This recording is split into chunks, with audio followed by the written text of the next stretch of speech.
I think it's important that we distinguish the three main causes of dark spots on the face.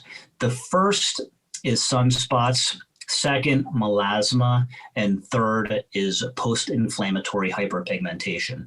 So starting off with sunspots, they're otherwise known as solar lentigines or age spots, liver spots.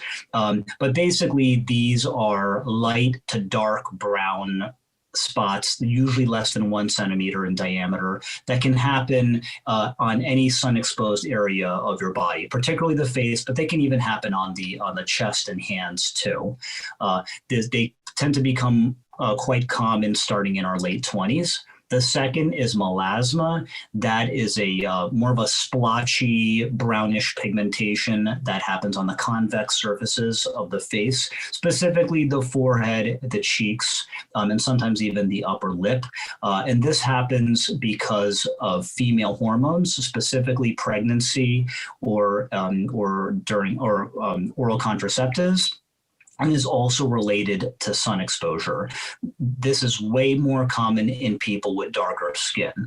The third most common cause of dark spots is what we call post-inflammatory hyperpigmentation.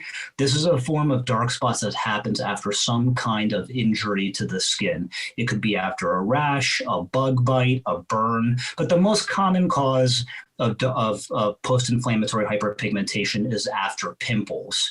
And this is also much, much more common in darker skinned people. The darker you are, the more likely you're going to get a dark spot after some kind of injury to the skin.